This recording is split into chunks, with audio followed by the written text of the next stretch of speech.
Hey everyone, Caleb with Antique Book Collective, and today I'm getting to you guys with a video that's basically talking about a business update for my antique book business. I shared with the channel shortly before posting this.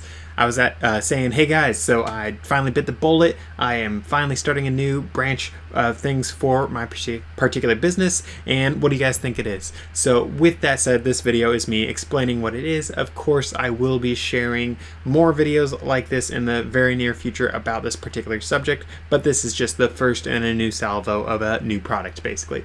With that said, this new product is enough to get me attacked by the US government. It's oil. Of course, it's not crude oil, though. I am fortunately not in the Middle East and fortunately not going to get invaded because I do not have crude oil on me at this moment.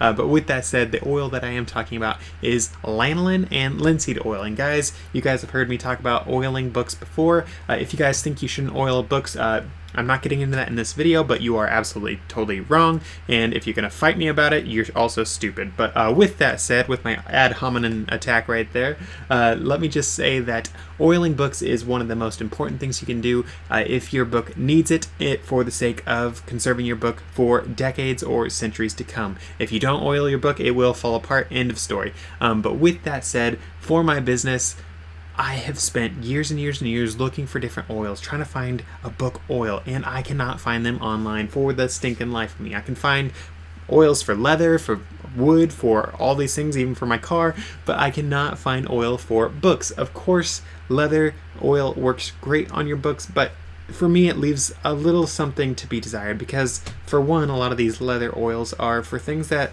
aren't really supposed to last a few hundred years. So because of that, they do add different conditioners, additives, detergents into these things, and detergents in particular, their acidity can be all over the place. Oils on their own, oils don't have an acidity because acid tests, it has to be something that can be dissolved in water. Oil doesn't dissolve in water. Wow, imagine that. So that is something to keep in mind. But with that said, I just can't find stuff for books. That's why I went out and I'm making it myself. So what I'm doing, this new release, it is the first salvo, the first attack that I've got in this whole vector. Hopefully it takes off. I don't know if it will or not. I'm hopeful that it will because I think it's a very important thing if you actually want your books to last. I do have faith that at least this YouTube channel, the people following, could definitely keep it going because I have had so many people click through all the different links to actually purchase the oils that I recommend in my other videos, which I think is amazing because it shows that people are listening to my advice, listening to my experiments, all that sort of stuff. Because guys, I've been testing this for years. I've been talking about this for years. I've been selling books for years. I've been bringing leather back from the brink for years. So I think I have a little bit of experience here. And with that said, this new product, guys, I'm just going to tell you the recipe right now. So if you guys want to just make it yourself, absolutely feel like you can. I'm not going to copyright the recipe whatsoever because it's not that fancy and it's not anything too fancy beyond what I've actually shared on this channel before. With that said, the recipe for the carrier oil, it is the oil that actually hydrates the leather of the books. It is 90% lanolin and 10% linseed oil. Linseed oil, guys, full disclaimer, that is something called a drying oil. If you use that exclusively on your book, you actually could cause a little bit of damage to the leather because it does dry out the leather. It does get it nice and moist at first. It does give it a little bit of a few benefits, but end of the day, it actually does dry out, and that's not something you want. That's where the lanolin comes in. I love lanolin. I've done a lot of tests with it, and the thing about lanolin is it's not necessarily actually an oil.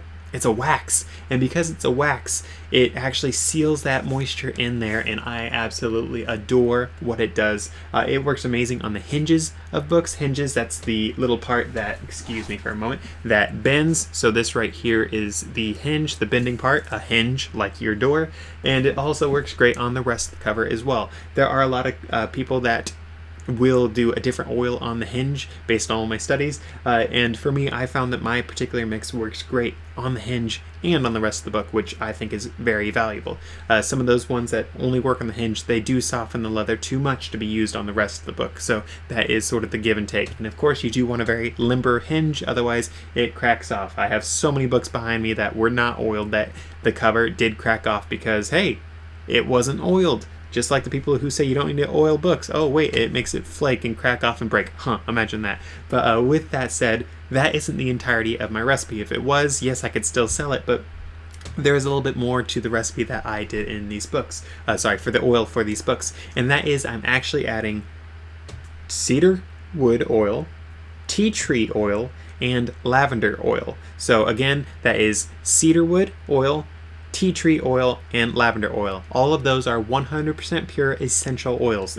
I say that because it's very important that you guys get pure essential oils, that you get pure lanolin, that you get pure linseed oil, because all those additives that people do can potentially alter the pH in the leather in your book, and that is not what you want. You do not want to alter things any more than you need to. Of course, some leather, I believe, forgive me for not knowing this off the top of my head, I believe leather in general is on the little more basic side of things, if I'm remembering correctly. So that means it is a higher number than 7. 7 is neutral. Higher than that is basic. So a lot of leathers are already a little bit basic. So potentially maybe you could get by doing a little detergent in your things. Like some conditioners do have some shampooing and detergent things in them for leather conditioners. So I'm not too terribly worried about that. But acidic things, that is something you totally want to watch out for in books. So when people say that they are selling a product that is acid free, that is something you would want to put on your book. If you have something that's full of acid, that's not good. Do not put acid paper on your books or in your books or anything like that. With that said, these oils, the reasons why I'm picking these is because they prevent mold growth or inhibit or discourage mold growth, however you want to view it, say it, all that sort of stuff. There's different people with different research that says different things, but these oils, the tea tree and cedar, those both prevent or discourage mold growth. Mold damages leather out of the wazoo, so you want to make sure that does not take off in these books. The lavender, it's basically there for scent, because the other two, I mean, they're not amazing, but they're not bad. But the lavender does give it a nice overall scent that sort of smells good in a library. There are plenty of other options that I could have chosen, but I chose lavender for the sake of it's sort of more of a library smell. The other options that you could go down, forgive me, I don't have the paperwork with me, but I actually will be doing another video on this in the future. But other ones you could do are like peppermint and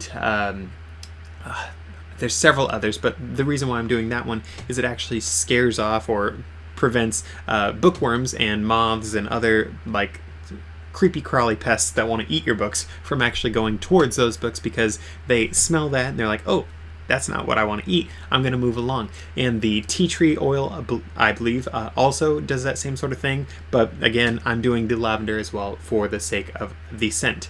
Please, guys, do not use just straight essential oils on your books for basically any reason. If you're trying to oil them, I mean, maybe you could do a drop on it.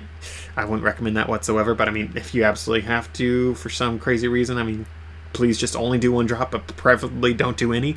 But the reason why you don't want to do that is essential oils, for one, they do stain stuff sometimes. That is why in my blend that I'm doing, it's not going to be all essential oils. In fact, so if we are doing an entire, I'm selling these as 2-ounce tins for the first batch. Down the road, I will be selling some larger tins as well, but just for the first bit, 2-ounce ones. For that 2-ounce thing, I'm talking like there's going to be a few drops of essential oils in those things, enough that you might be able to smell it and enough that you will have the beneficial effects, but not enough that it's going to discolor things. Like for me, in my experience, cedar wood oil is one of the biggest perpetrators of things that can stain, so obviously I'm going to be very leery of that. I was very particular in the one that I bought for this reason, so that is something to keep in mind. If you guys do blend your own, again, that is 90% lanolin, 10% linseed oil. If you do blend your own, please be sure that you're not just making like a thimble size and adding several drops of essential oils to that. If you only do like a thimble size, I'm talking like you can do 1 drop of one essential oil. Don't overdo it whatsoever. The reason, again, for that, guys, is essential oils on their own can be a little bit harsh. There's a reason why people say in all the essential oil health websites, they say do not use it straight. Put it in with a carrier oil. That is highly recommended for topical use for people, and I highly recommend it for leather as well, because again, it can be a little bit harsh. So that is something to keep in mind.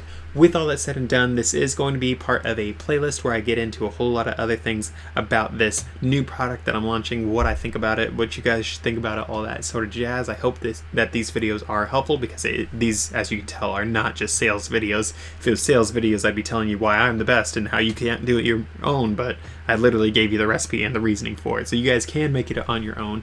I would prefer if you guys didn't sell this stuff. In fact, please don't sell it. I'm going to be trying out this market, testing this market, and I would like to actually be able to make at least a little profit for all the hours and years of work I put into this. But end of the day, I can't really stop you guys because the cat's out of the bag and this video is getting posted, baby. Woo woo! We're doing this. Obviously, I'm not actually that excited about that, at least about the video. I am more excited about doing the oil because I really want to see all these books get the oil on them that they need. And obviously the other videos that I talk about in this little playlist are going to be sort of explaining my experiences and all that sort of stuff about this thing. Initially I was going to do one long video where I went through all of it, but you guys know how wonderful my computer is. It stopped recording audio like 5 minutes into it, and it was a over half-hour long video, so that will always, without fail, ruin my day. In fact, I was already not having a great day as it was. There's so much work to do and so little time. You guys know how it is with me. Hoy, I always got too much stuff going on. But with that said and done, I hope this video was helpful for you guys. Again, please don't try to steal my recipe and then sell it yourselves, or if you do, please give me several years to at least try to recoup all the money I've spent on research for it, because it's been a lot of time and a lot of money for me, so please don't do that. And yes, I know it's stupid of me to share it, but at the end of the day, this is stuff that I've shared on this channel already, and it's stuff that I think is really beneficial. That's the reason why I'm sharing it. And one final thing, I guess I will make this a little bit of a sales video. I hope to link a little YouTube store thing. You can do a little storefront below videos. I hope to get one of those going on this channel soon-ish, and hopefully I'm going to have my oils for sale for you guys. In fact, I hope to maybe get a few more book repair things available as well.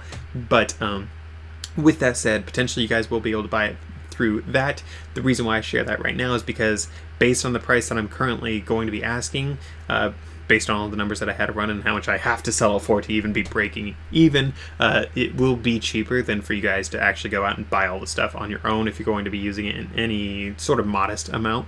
If you guys have thousands and thousands of leather books, you might be better off buying a whole pound of lanolin and a boatload of linseed oil and that sort of stuff. But if you guys only have like a few dozen books, you'll be a lot better off buying just the 1 tin that I am going to be making of this product. I'm not saying you guys have to buy it. You guys can spend, I think it's like $8 more maybe to buy the lanolin and the linseed oil separate in the smaller amounts that you guys would need. But for me, I'm sort of doing it to save you guys money, also doing it because my product, I believe, will be superior to what you guys will be able to make, because again, I am adding those essential oils. If you guys are adding the essential oils yourselves, all of a sudden it goes from being $20-something to get the 2 different oils that I recommend mixing together, and you add the essential oils and all of a sudden it's going to be like $40. Like, it quickly stacks up. So that's the reason why I am going to be offering this with the essential oils. It's for the reason of it's a lot better value for all of you guys, because again, not a lot of people are doing this at the scale that it is beneficial for you. So with that said and done, I hope this video was helpful. If it was, please be sure to drop it a like. If you guys want to see the rest of this playlist, it's actually going to be right here. And if you guys want to see the playlist where I just talk about all the different oiling things that I've gone over for this whole channel before, that's actually up here, so you guys can view that one to go over all the oil stuff that I've gone over. And if you guys want to learn more about this product, that's going to be here. Obviously this is the first video, so it's only going to be one right now, but by the time you guys see this, it might have a lot more videos available. With that said, be sure to subscribe if you want to see more of this, and I will see you guys in the next one.